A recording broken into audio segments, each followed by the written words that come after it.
1 লাখ টকা বাজেটত এখন সেকেন্ড হ্যান্ড গাড়ী আপোনাৰ কাৰণে কম দামী হ'ব পাৰে, কিন্তু যদি আপুনি এই 7টা পইণ্ট চেক কৰি নলয় যে এখন 1 লাখ টকীয়া বাজেটৰ গাড়ী কিনোতে এই 7টা পইণ্ট যদি আপুনি চেক কৰি নলয়, তেনেহলে সেই গাড়ীখন লৈ যোৱাৰ পাছত আপোনাৰ পকেটত 30ৰ পৰা 50,000 টকাৰ খৰচা ধাক্কা আহিব পাৰে।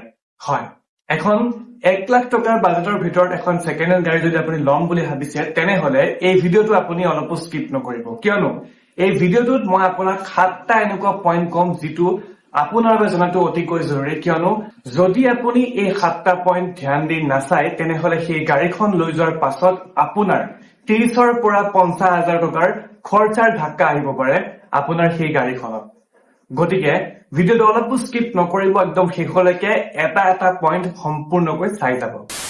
1 নম্বৰ পইণ্ট হৈছে আপুনি গাড়ীখন লোৱাৰ আগতে গাড়ীখনৰ ইঞ্জিনৰ কণ্ডিশ্যন কেনেকুৱা সেইটো আপুনি চাই ল'ব। যদি আপোনাৰ ইঞ্জিনৰ বিষয়ে নলেজ নাই তেনেহলে এজন জানা ব্যক্তি লৈ যাওক যিজনে আপোনাৰ গাড়ীখনৰ ইঞ্জিনৰ সব কাম ওকে আছে নে নাই, ইঞ্জিন ঠিক আছে নে নাই সেইটো চাই দিয়ে। আৰু দ্বিতীয়তে আপুনি চেক কৰিব সেই গাড়ীখনৰ ক্লাচ, সেই গাড়ীখনৰ ক্লাচ প্লেট ঠিক আছে নে নাই, প্ৰেছাৰ প্লেট ঠিক আছে নে নাই, সম্পূৰ্ণ আপুনি চেক কৰিব। কেনেকৈ চেক কৰিব? যদি আপোনাৰ নলেজ আছে তেনেহলে ভাল কথা, যদি আপোনাৰ নলেজ নাইকিয়া তেনেহলে আপুনি লগত এজন মেকানিক লৈ যাওক। আৰু যদি আপুনি বিচাৰে যে কেনেকৈ ইঞ্জিন ঠিক আছে নে নাই চাব, কেনেকৈ ক্লাছৰ বিষয়ে জানিব, যদি আপোনাক ভিডিঅ' লাগে তেনেহলে আমাক কমেন্ট কৰিব। আমি সম্পূৰ্ণ ডিটেইলছ সহ কেনেকৈ ইঞ্জিন চেক কৰে, কেনেকৈ ক্লাছৰ বিষয়ে ডিটেইলছত জানিব লাগে, আমি সম্পূৰ্ণ ডিটেইলছ সহ ভিডিঅ' লৈ আহিম। এতিয়া আজিৰ ভিডিঅ'ত আমি কেৱল কথা পাতিম যে এনেকুৱা 7টা পইণ্ট, যি 7টা পইণ্ট আপুনি জানি লওক, তাৰ পাছত আপুনি 1 লাখ টকাৰ ভিতৰত এখন সেকেন্ড হ্যান্ড গাড়ী ক্ৰয় কৰক। 3 নম্বৰ পইণ্টটো হৈছে গাড়ীখনৰ চেচিছ অৰ্থাৎ বডি। গাড়ীখনৰ চেচিছ আৰু বডিত কিবা মামৰ ধৰিছে নেকি, যদি মামৰ লাগিছে তেনেহলে কিমান পাৰ্চেন্ট মামৰে ধৰিছে, কিমান পাৰ্চেন্ট বডি ভাল আছে, কিমান পাৰ্চেন্ট বডি বেয়া হৈছে সেইটো চাই পেলাই আপুনি গাড়ীখন ক্ৰয় কৰক। এইখিনি কাম আপুনি নিজে কৰিব পাৰিব, কোনো মেকানিকৰ প্ৰয়োজন নাই। আপুনি নিজে গাড়ীখন লিফ্ট কৰি পেলাই তলত ধুনীয়াকৈ চেচিছ বডি চাই ল'ব। 4 নম্বৰ পইণ্ট হৈছে অডোমিটাৰ। অডোমিটাৰ অৰ্থাৎ গাড়ীখন কিমান কিলোমিটাৰ চলিছে, কিমান কিলোমিটাৰ জেনুইন চলিছে। যদি আপোনাক ডিলাৰে কৈছে গাড়ীখন 50,000 কিলোমিটাৰ চলিছে তেনেহলে সেই 50,000 কিলোমিটাৰ জেনুইন হয় নে নাই সেইটো আপুনি পৰীক্ষা কৰি লওক। 5 নম্বৰ পইণ্টটো হৈছে গাড়ীখনৰ টায়াৰ।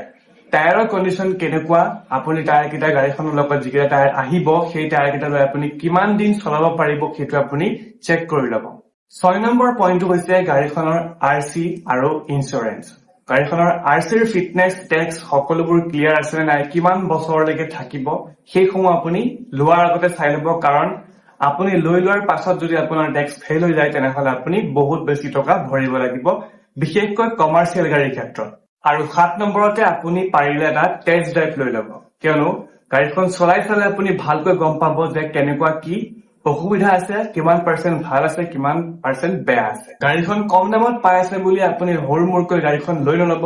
মই এই ভিডিঅ'টোত কোৱা 7টা পইণ্ট আপুনি চেক কৰিব, তাৰ পাছত আপুনি গাড়ীখন ক্ৰয় কৰিব, তেতিয়া আপুনি একদম 100% লাভত থাকিব।